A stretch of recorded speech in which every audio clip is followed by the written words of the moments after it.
Chapter 130, Joint Combat Training 2:16. The sound of a giant whale wailing shakes the very foundations of the earth. Just the swinging of its tail and fins is enough to bring about fierce winds. The apostles of Telos arrange their formation and manifest defensive barriers to resist the massive gales, but the origin of the wind was never intended as an act of aggression. The apostles exchange swift glances, sharing thoughts through their eyes alone. Their situation isn't entirely hopeless. If magic power is supplied sufficiently, the combined magic circle that the 6 apostles could manifest together may well bring the monstrous whale's movements to a halt. However, the goal at this moment wasn't to subjugate the Supreme Spirit. Their objective lies in the retrieval of Bellbrook's tooth necklace, a relic at the core of their entire plan. Yet, their path is blocked by multitudes of flying spirits, and in the distance, Ed and Yenica, fleeing on a dragon, are moving at an incredible speed. In such a case, the third-seat Swift Todorek is the ideal candidate for the pursuit. The apostles swiftly conclude their planning. 3 of them will stall the movements of the Supreme Spirit, while 2 will clear the path for Todorek to fly through. Then, Todorek, at top speed, would reach Ed and Yenica, subduing them and seizing the relic. After all, if Yenica, the true body of those countless spirits, is subdued, the others become irrelevant. It doesn't take long for them to put their plan into action. Todorek's wings unfolded with a fluid motion. Yenica, come to your senses. His forehead was like a furnace. His face wasn't blushing with typical embarrassment, but flushed from drawing on an absurd amount of magic power and suffering from the resulting fever. Ed supports Yenica's staggering body and examines the tooth necklace of Bellbrook. The flow of magic power along its surface is clearly waning. The further they get from Akan Island, the weaker the relic's magic power will become. Ed, Yenica isn't unconscious. Even in a state of mental haze, she does her utmost to command her spirits. The Supreme Water Spirit, freed, who commands the skies. The magic circles manifested by the giant whale fill the heavens. An array of water elemental spells cleave the sky. Within the slicing winds, the third-seat Todorek pierces through the air. His speed could be compared to a bullet, nearly impaled without notice by a spear in flight. Fatefully, the spear pierces through only a few strands of Yenica's pink hair and the back of their ridden dragon. When the dragon's back is pierced, it starts to wobble amidst screams and begins to shake. Ed and Yenica, like before, plummet towards the earth once again. Based solely on the military power of the Holy City, we cannot subdue the divine dragon Bellbrook. Do not rashly judge the situation based on vague descriptions in history texts. Quote, there is no mincing of words. Clarice sits demurely, pinpointing the heart of the matter. The spectacle of the water spirits covering the sky is clearly visible beyond the shattered stained glass. The cathedral knights and the scholars alike are sweating profusely as they look up, but to Saint Clarice, it seems hardly impressive. She has witnessed the divine dragon Bellbrook, many times larger than those creatures, ravage Akan Island in its entirety. That is why she remains unshakably calm.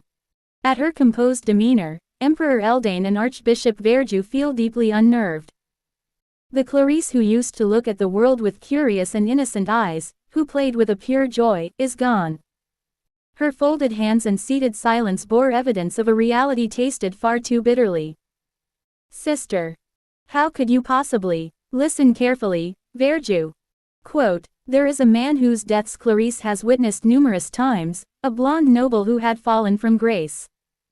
She remembers each instance of his demise, vivid in her memory. Too much had been done by him to bring Clarice to this very place. And now, it was Clarice's turn to fulfill her role. Regardless of what anyone would say, as the Church's saint, Clarice possesses an absolute status. A person with the authority to express her opinions directly to the Emperor and the Archbishop, nobody else could replace Clarice in that respect. And so, with confidence, Clarice speaks out. I'm sitting here after repeating the same moments countless times. Quote, silence envelops the room. I don't yet fully grasp why time is repeating. But I have some guesses. Boom, boom. In the skies above Akan Island, there is a collision between the giant whale and the apostles of Telos. A multitude of flying spirits, easily in the hundreds, join in as well.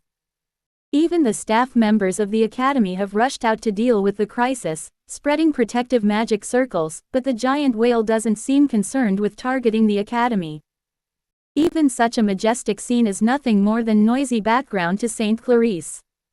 Sister, now is not the time for jokes. Quote, enough, Verju. I'm speaking to the Emperor. Quote, what, sister? Clarice is already stone cold. Looking at Verju, she no longer bears the respectful gaze of the curious and naive saint she used to be. There is pity for the frightened hands and wide eyes, but it does not inhibit her speech. Having experienced much, with significantly altered values, and most crucially, relying on no one for emotional support. Humans grow quickly when they have someone to support them. Realizing this, Clarice continues her narrative. Emperor. Why do you think I knew about the secret plan to subdue Bellbrook? A plan that I shouldn't have known until arriving at Akan Island. Quote, Emperor Eldane's wrinkled eyes focus intently on Clarice's bright red irises. How could that blonde male student have known? How could a magic division student on Akan Island know of a plan that was only discussed among the high clergy of the holy city? Verju's eyes widen slightly. The blonde male student who had just raided the cathedral. His actions, from shattering the glass to grabbing the necklace before the stunned knights could react, seemed to suggest he had anticipated the church's every move. How could I know that both of you would be here, when you and your guards used stealth magic to move as covertly as possible to reach this cathedral? Attention converges on her words. Because I've already experienced it all. Quote, though it sounds absurd, there's no rebuttal. Verju is the man who will drive the order to ruin, Emperor. Sooner or later, his madness will consume the church. Quote, madness, sister, your words are too radical. Quote, we must cut him out while we still can. We must do it now. Sister, quiet, Verju, bang, Clarice slams the table. And silence reigns. Emperor Eldane says nothing. Clarice and Verju face each other. How can you do this to me? Eventually, Verju's response came as a complete shock. He was shedding tears. Ever since your first arrival as the newly appointed saint, I've always been fervent in my support. Quote, quote, worried you couldn't adapt, I passed on all the knowledge I could, protected the spires from malign forces, shielded you from religious fanatics. Years have I lived this life. Quote, the tears of sorrow shed by the aged archbishop, Emperor Eldane's pupils flicker uncertainly. For your sake, I've dedicated myself. This is something all knights of the holy city know, even yourself, Emperor Eldane. Quote, I was always your most passionate advocate. Always wishing for nothing but stability and happiness around you more than anyone else. And now, to be slandered like this, to be so miserably appalled, tears stream down my face. Quote, after his words, silence lingers again. Verju bows his head in grief. To realize that he'd been repudiated, having spent his life only for the sake of the saint, and now to cry miserably with the wounds fresh in his heart. Clarice watches him, and then slowly approaches. Her approach evokes an image of someone calmly walking to absolve a confessor or one grace with a glance towards a parishioner receiving a baptism, deeply ingrained in the knight's memories as an inspiring sight. With an air of grace, Clarice reaches him and places a hand on each of his shoulders, whispering into his ear. So, when things went wrong, you intended to use me as a scapegoat. A jolt of tension runs through Verju's cold veins. This is a fact that only Verju knew. Something that could not have been spread by anyone else. The ridiculous claim that she was repeating time wasn't just a hasty rationale to convince the assembly. Regrettably for those present, Saint Clarice truly knew every despicable detail about them. She moves beside Eldane, whose eyes are wide open, and speaks. Don't be deceived anymore, Emperor. Quote, the Emperor is merely a spectator.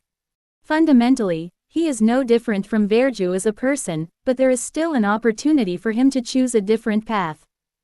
Therefore, Clarice speaks to Emperor Eldane. She urges him to excommunicate Verju. Now is the time, for your resolve. Quote, at that moment, an explosion erupts from beneath the table. Boom, it was Verju's divine magic. In a forest region far north one must run from Akan Island. Yenneke's middle-rank dragon-shaped spirit has just managed to crash land amidst the conifers. Crash. It scrapes across the ground, emitting a sound of agony, then shortly after, the spirit is reversed summoned and vanishes. It appears that it barely managed to make a last-ditch effort to lay us safely on the ground. Both Yenneke and I tumbled on the dirt, unscathed for the most part. Yet Yenneke was in no condition to be moving. Biting down hard, I rise from the dirt floor.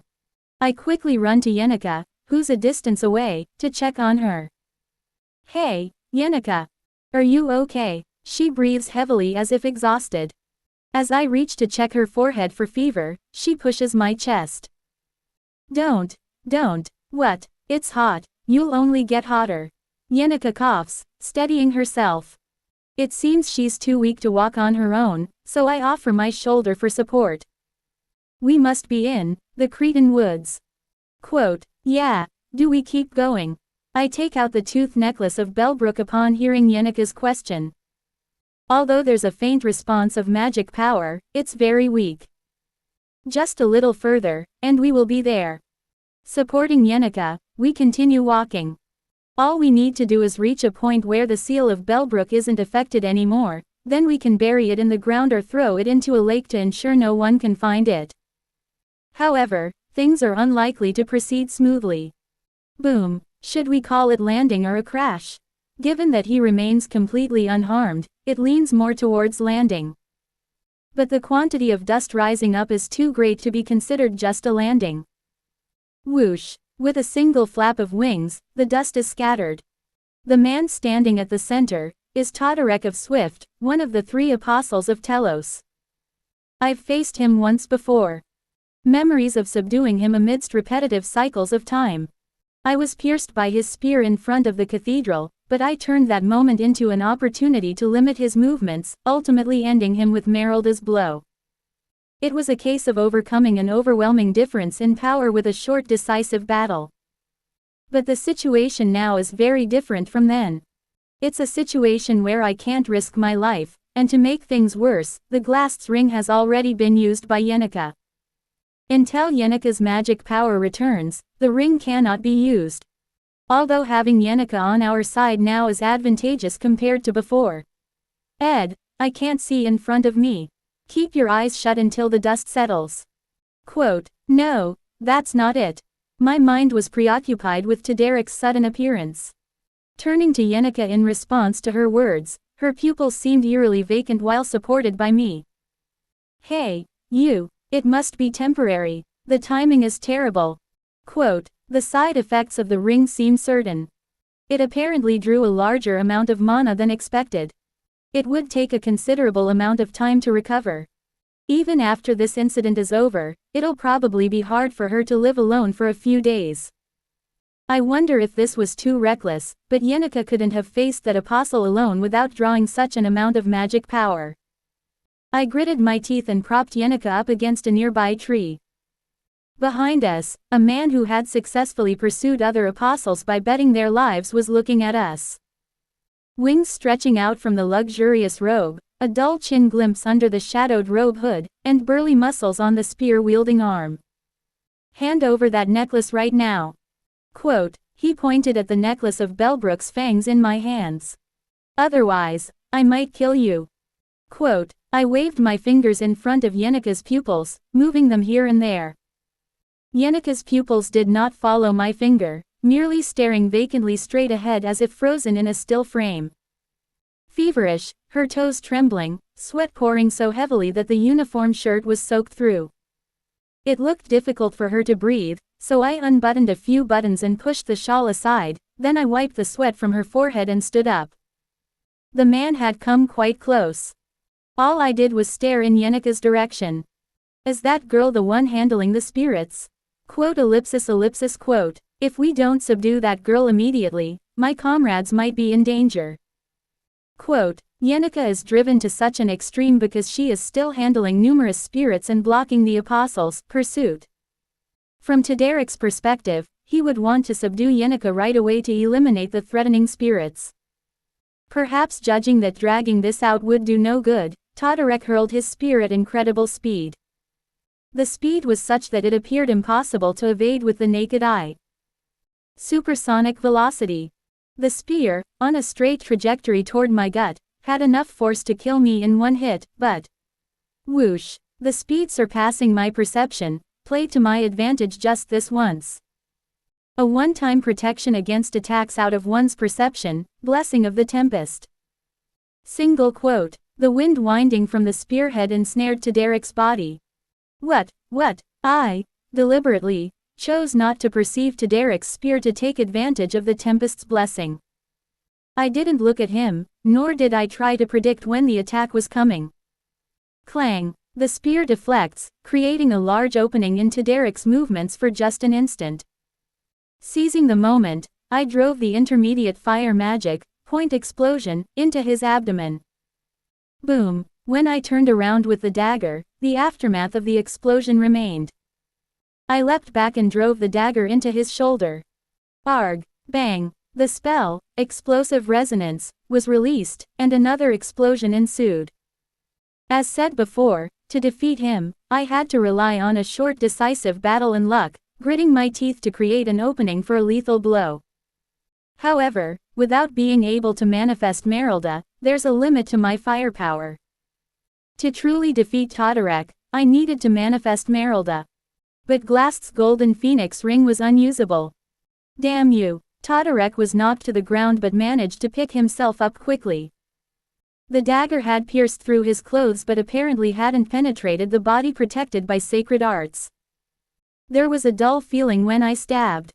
A lack of absolute firepower. It was my chronic weakness. You're trying to resist in the end. So what if there was no ring?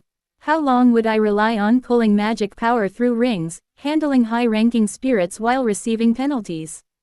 I took a deep breath and steadied my magic power. Memories of countless deaths kept piercing my brain. Crushed by rubble, bleeding out, stabbed by a spear, hit by scales, dying for various reasons, those numerous memories etched with pain were not just for suffering. Each crisis summoned Merelda relentlessly, and the sense of that magic power, repeated dozens of times, remained in my memory. The most reliable way to increase spirit resonance. Accumulate experiences. And that experience had steadily accumulated within me in this short time. I felt the flow of my magic power become smoother. So that's it. Quote, now I understood the reason why my memories had fully returned. It was thanks to the celestial magic I had prepared in advance. Though I hadn't properly used celestial magic and the proficiency in it was abysmal. While Adele repeatedly turned back time, I was constantly exposed to celestial magic near her, and thus, my resonance with it steadily increased. That's right. When time is rewound, all memories and events go back to the past, but the stat window, imprinted in me remained entirely affected. As Adele grew closer to death, the power of the celestial magic she manifested weakened bit by bit. In contrast, my power grew stronger, and at the moment these dynamics flipped, I was able to maintain all my memories by resisting her celestial magic. Could it be that spirit magic was no different? Magic ability details. Rank.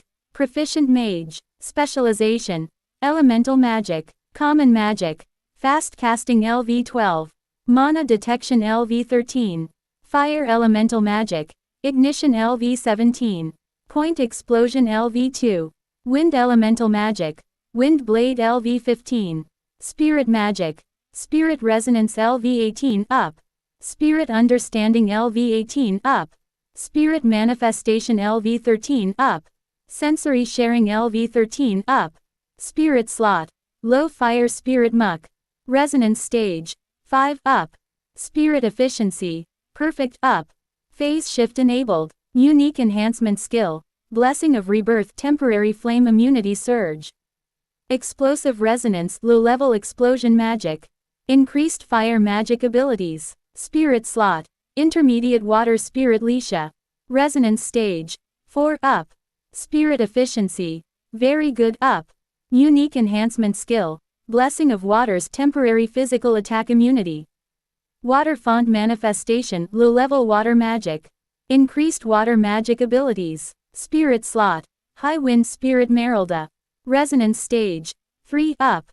Spirit efficiency. Average up. Unique enhancement skill. Blessing of the tempest periodic damage neutralization.